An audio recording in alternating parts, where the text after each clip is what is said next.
Hola. Hoy nos adentramos en la fascinante diversidad indígena del Ecuador. La propia Constitución lo dice, ¿no? Que es un estado pluricultural, multiétnico, pero, bueno, ¿qué hay detrás de esas palabras? Tenemos varios documentos, informes del INEC, artículos. Vamos a explorarlo. Exacto. La idea es ir un poco más allá de esa declaración, ¿verdad? Ver la riqueza real de las nacionalidades, las lenguas que algunas están luchando por sobrevivir y sobre todo ciertas ideas, conceptos culturales que nos hacen replantearnos cosas. Y claro, también los desafíos que los hay. Pues empecemos por ahí, por lo básico. Se habla mucho de nacionalidades indígenas. El CODEMPE, que es el consejo que vela por estos pueblos, las define como, bueno, como colectivos milenarios anteriores al Estado, con su identidad, lengua, cultura, territorio. ¿Nos das una idea de cuántas hay, de esa diversidad? Pues mira, es como un mosaico, de verdad. El censo de 2001, que es una referencia importante aunque ya tenga tiempo, identificó 13 nacionalidades. La más grande, de lejos, es la quichua. Ajá. Representa casi la mitad de los que se autoidentifican como indígenas. Están muy presentes en la sierra, ¿sabes? En provincias como Chimborazo, Imbabura. Y luego la segunda sería la shuar, más en la zona amazónica. Pero fíjate, hay un dato que me llama la atención de ese censo. Casi un 40% que se identificó como otros pueblos o directamente no especificó nacionalidad. ¿Qué nos dice eso? ¿Es que la identidad es algo más fluido, quizá? ¿O que las categorías no siempre encajan? Podría ser una mezcla de ambas cosas, sí. Es complejo. Y junto a esa complejidad tenemos la urgencia. Nacionalidades como la secoya o la épera, bueno, en ese censo contaban con muy poca gente, apenas unas decenas o cientos. Estamos hablando de culturas, de saberes, que están realmente al borde de desaparecer. Qué fuerte. Y claro, con las culturas van las lenguas. 14 lenguas indígenas distintas. Eso es una riqueza enorme, pero la situación es crítica, ¿verdad? Muy crítica. Hay lenguas que están amenazadas, otras directamente moribundas, como el sápara. Algunas ya se han extinguido, como el tetete, e incluso el quichua, que es la más hablada numéricamente, pues está considerada seriamente amenazada. Ya. La ONU lo dice claramente. Cada 2 semanas, más o menos, desaparece una lengua indígena en el mundo. Por eso es tan importante el Decenio Internacional de las Lenguas Indígenas que estamos viviendo ahora. Es un panorama, ¿eh? Complicado, sí.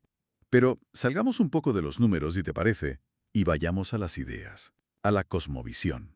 Esa conexión tan mencionada con la Pachamama, la Madre Tierra. ¿Cómo se vive eso? Es que es fundamental. No es una idea abstracta, ¿sabes? Impregna la vida. La idea de que todo está conectado. Las personas, la naturaleza, el cosmos, todo es parte de un todo. Y la vida y la muerte no son opuestos, sino un ciclo. Se ve muy bien en cómo se celebra el Día de Difuntos, por ejemplo. Es otra manera de entenderlo. Y eso me lleva a otra idea que me parece fascinante, la percepción del tiempo. Nosotros en Occidente lo vemos lineal, ¿no? El pasado detrás, el futuro delante. Pero en muchas culturas andinas es al revés. Exacto. El pasado está delante. ¿Por qué? Porque es lo que conoces, lo que puedes ver, lo que te sirve de guía. El futuro está detrás, es lo desconocido, lo que tienes que ir construyendo. Cambia totalmente la perspectiva sobre la historia, sobre el progreso incluso. Es otra forma de estar en el mundo, realmente. También he leído sobre el concepto de reindianización. ¿Qué significa exactamente? Es como un redescubrimiento, podríamos decirlo así. Es un proceso de reafirmación cultural. Piensa que durante siglos se ha intentado borrar o menospreciar lo indígena, pues la reindianización es valorar activamente lo propio, los saberes, las prácticas, la identidad. Es decir, esto somos y esto es valioso. Entiendo. Y esa identidad se vive mucho en colectivo. La familia, por ejemplo, es ampliada. No es solo el núcleo de padres e hijos, incluye a la familia política. Es el eje de la comunidad. Y la comunidad, basada en la reciprocidad, la solidaridad, es la unidad básica para que la cultura siga viva. El Ayu en la sierra es un buen ejemplo, esa red de parentesco y ayuda mutua. Claro. Una riqueza cultural impresionante, pero que convive con desafíos. Bueno, enormes. Uno de ellos, lo mencionabas al principio, es simplemente saber cuántos son. La cuantificación. Sí, históricamente ha sido complicado censar a la población indígena. Las metodologías a veces no encajan bien, ¿sabes? Aplican lógicas muy individuales a realidades que son fundamentalmente colectivas. Pero quizá el desafío más grande o uno de los más visibles está en la educación. El Sistema de Educación Intercultural Bilingüe, la EIB, fue un logro importante del movimiento indígena, pero las cifras que he visto muestran unas brechas enormes. Gigantes.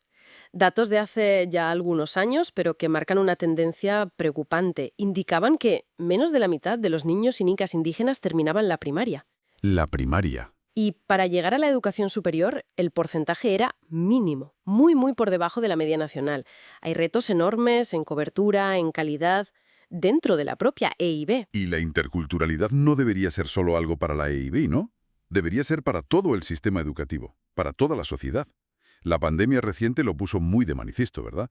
Con los problemas de acceso a información en lenguas maternas. Precisamente, fue una prueba clarísima de que esa interculturalidad que está reconocida en el papel, pues no siempre se traduce en la práctica, ni siquiera en situaciones de emergencia sanitaria.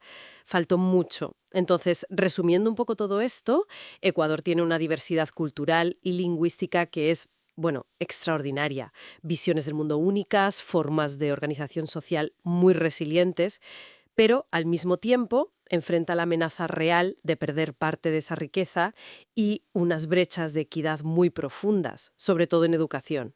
Esa es la gran tensión, sí.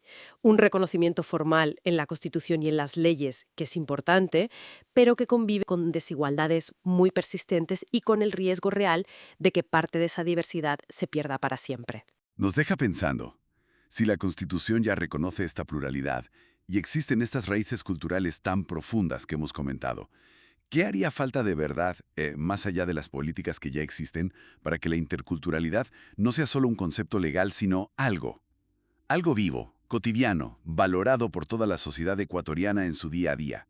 Una pregunta, quizá para seguir reflexionando.